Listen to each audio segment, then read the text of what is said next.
ஏன் இருமல் மருந்தை பயன்படுத்தக்கூடாது, இருமல் ஏன் வருது அப்படிங்கிற மெக்கானிசத்தை புரிஞ்சுக்கிட்டிங்கன்னா நீங்கள் இந்த மாதிரி இருமல் மருந்து வாங்கி குடிக்கணுங்கிற எண்ணத்தையே கைவிட்டுருவீங்க. குழந்தைகளுக்கு மருத்துவ ஆலோசனை இல்லாமல் இருமல் மருந்து வாங்கி குடிக்கிறது கரெக்ட் கிடையாதுங்க. உலகத்திலேயே பெஸ்ட்டாக ஒரு இருமல் மருந்து இருக்குது. அந்த மருந்தை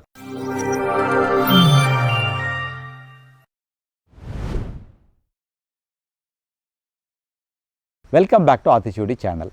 ஏன் இருமல் மருந்தை பயன்படுத்தக்கூடாது, இதுதாங்க இன்றைக்கி நம்மளுடைய டாபிக்.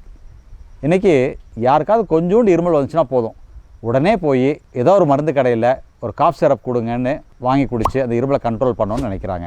அதுவும் இதில் மோசமான விஷயம் என்னென்னு பார்த்திங்கன்னா, ஒரு டாக்டர்கிட்ட ஆலோசனை பண்ணாமல் நேரடியாக போய் ஒரு காஃப் சிரப் கொடுங்க அப்படின்னு கேட்டு வாங்கி கொடுக்கறது என்றைக்குமே நல்லது கிடையாதுங்க. அப்படி இருமல் மருந்து வாங்கி குடித்து இந்த இருமலை கண்ட்ரோல் பண்ணணுங்கிற அவசியம் இல்லை. முதல்ல இருமல் ஏன் வருது அப்படிங்கிற மெக்கானிசத்தை புரிஞ்சுக்கிட்டிங்கன்னா நீங்கள் இந்த மாதிரி இருமல் மருந்து வாங்கி குடிக்கணுங்கிற எண்ணத்தையே கைவிட்டுருவீங்க. இருமல் எதனால் வருதுன்னு பார்த்தீங்கன்னா, நம்மளுடைய சுவாச பாதையில், அதாவது மேல் பகுதி அப்பர் ரெஸ்பிரேட்டரி ட்ராக்ட், இதில் ஏற்படக்கூடிய இரிட்டேஷன்னால் தாங்க இருமல் வருது. இல்லை இந்த பகுதியில் கஃபம் இருந்தால் இருமல் வரும்.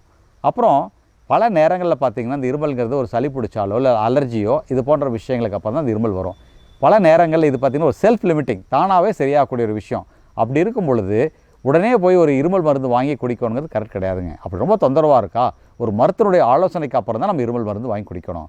குறிப்பாக குழந்தைகளுக்கு மருத்துவ ஆலோசனை இல்லாமல் இருமல் மருந்து வாங்கி குடிக்கிறது கரெக்ட் கிடையாதுங்க.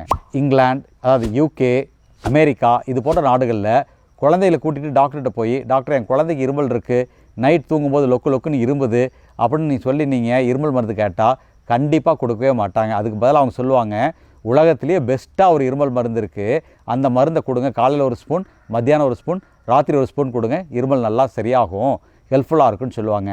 அது என்ன இருமல் மருந்துன்னு கேட்குறீங்களா? அது வேறு ஒன்றும் இல்லைங்க, நம்ம ஊர் தேன் தாங்க. தேன் இருமலுக்கு அவ்வளோ அருமையாக உதவியாக இருக்குங்க. தேன் ஒரு பவர்ஃபுல்லான எக்ஸ்பெக்டோரண்ட்னா என்னென்னு கேட்குறீங்களா? கஃபத்தை வெளியேற்றுறதுக்கு உதவியாக இருக்கக்கூடிய ஒரு ஏஜென்ட்டை தான் நம்ம எக்ஸ்பெக்டோரண்ட் சொல்லுவோம். இந்த தேன் குடிக்கும் பொழுது அந்த சுவாச பாதையில் கூடிய இரிட்டேஷனை குறைக்கும். அது மட்டும் இல்லாமல் கஃபத்தை வெளியேற்றுறதுக்கு நல்லா உதவியாக இருக்கும். அதோட தேனில் வேறு சில அடிஷ்னல் பெனிஃபிட்ஸ் இருக்குது. என்னென்னு பார்த்தீங்கன்னா, தேனில் ஆன்டாக்சிடென்ட்ஸ் இருக்குது, பயோஃப்ளாவனாய்ட்ஸ் இருக்குது. இதெல்லாம் பார்த்தீங்கன்னா நம்மளுடைய எதிர்ப்பு சக்தியை கூட்டும். கூட அதில் விட்டமின்ஸ், மினரல்ஸ் இருக்கும். இது எல்லாமே ஒரு சப்போர்ட்டிவாகவும் இருக்கும்.